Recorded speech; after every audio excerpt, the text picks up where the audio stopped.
बड़ी खबर यह कि एक बार फिर अमेरिका ईरान के बीच युद्ध की आशंका है और खाड़ी में सेना की तैनाती अमेरिका बढ़ा रहा है। हालांकि इजरायल के बेन गुरियन एयरपोर्ट पर तैनाती को लेकर आज खबर है, रिफ्यूलिंग एयरक्राफ्ट भी तैनात किए गए हैं। यानी एक और ऐसी तैयारी जिससे साफ है कि अगले फेज ऑफ ऑपरेशन से पहले ये एक और बड़ा स्ट्रैटेजिकल मूव है, जहां इजरायल के ही बेन गुरियन एयरपोर्ट पर तैनाती और रिफ्यूलिंग एयरक्राफ्ट भी तैनात किए गए हैं।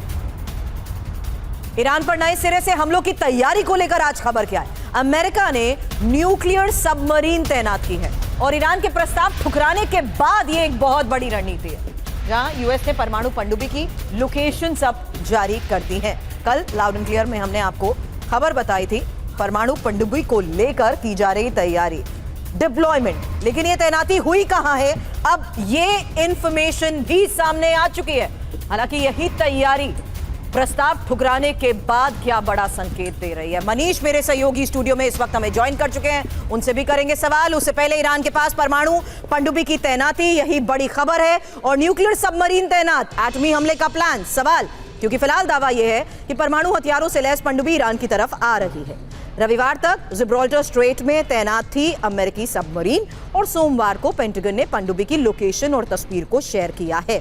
अब ईरान के प्रस्ताव ठुकराने के बाद ईरान पर हमलों की ही आशंका और बढ़ चुकी है। हालांकि जरूरी बात यह है कि अमेरिका अपनी पनडुब्बी की लोकेशन कभी जारी नहीं करता है।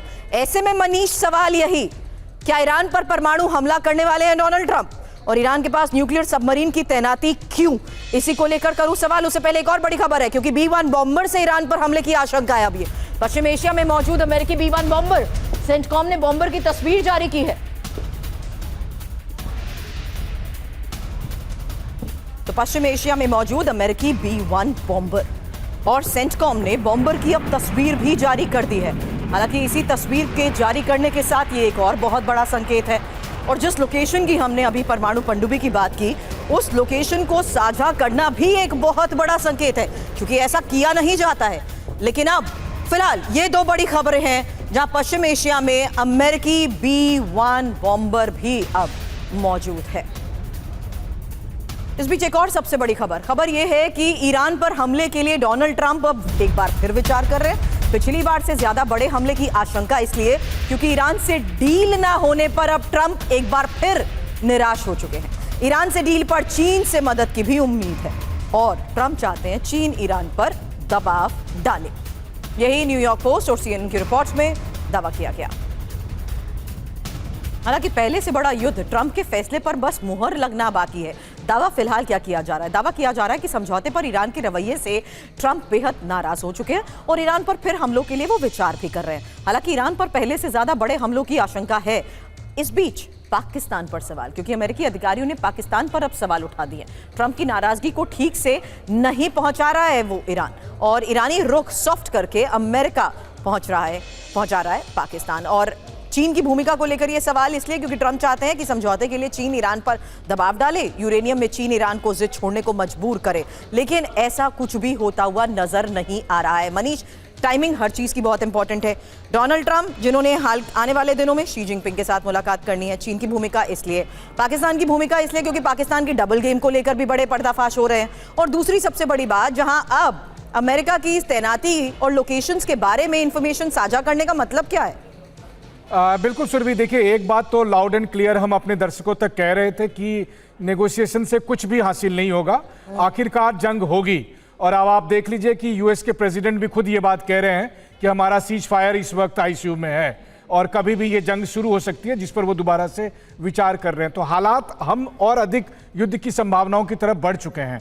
अब जो दूसरी बात आती है कि देखिए आपको सबमरीन का इसलिए इस्तेमाल करना पड़ रहा है क्योंकि आपको पता है कि ईरान के पास जो छोटे वाले स्पीड बोट हैं, उसके जरिए अगर उन्होंने अमेरिकन वॉरशिप को या एयरक्राफ्ट कैरियर को टारगेट किया तो वहाँ पर रिस्क है। वैसी स्थिति में जो सबमरीन है वो ऑपरेशन के लिए ज़्यादा, आप कह सकते हैं तो ज़्यादा आसानी से काम कर सकते हैं, क्योंकि स्पीड बोट के जरिए आप सबमरीन पर अटैक नहीं कर सकते, कभी नहीं कर सकते।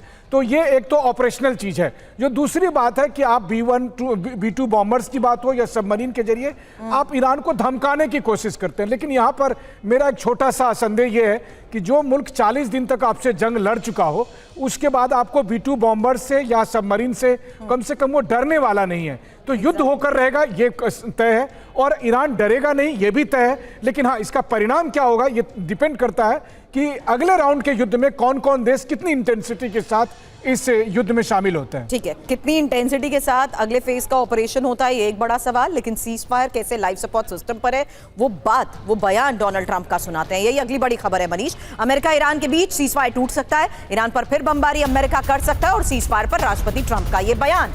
लाइफ सपोर्ट सिस्टम पर है सीज फायर, ट्रंप के चीन दौरे के बाद हमला संभव।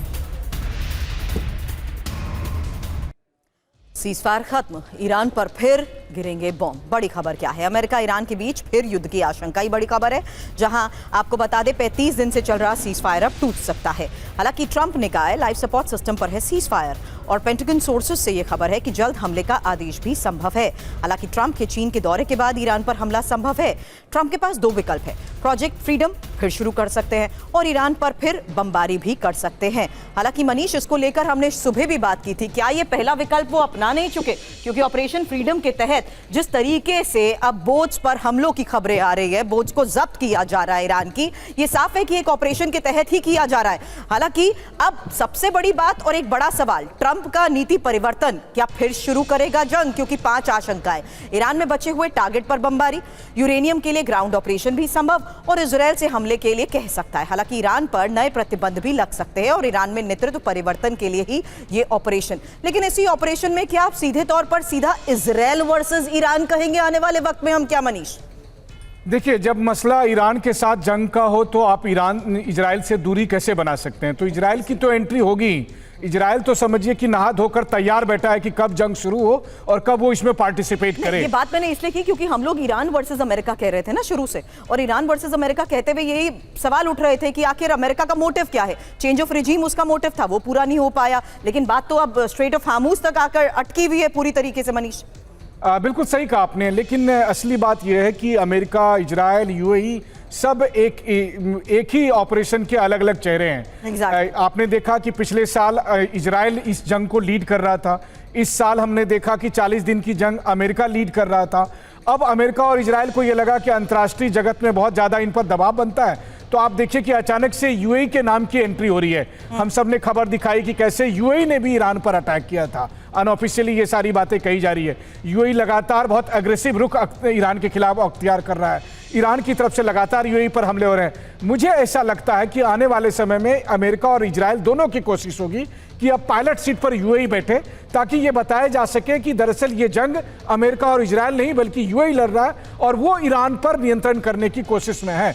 लेकिन हाँ, इन सब के बीच में एक बात तो है कि इजराइल बहुत बेसब्री से इंतजार कर रहा है, और प्राइम मिनिस्टर नेतन्याहू ने प्रेसिडेंट ट्रंप को कन्विंस किया है कि देखिए आप टाइम बर्बाद कर रहे हैं, फाइनली आपको लड़ाई ही लड़नी पड़ेगी, तभी हॉर्मुज का हल निकलेगा।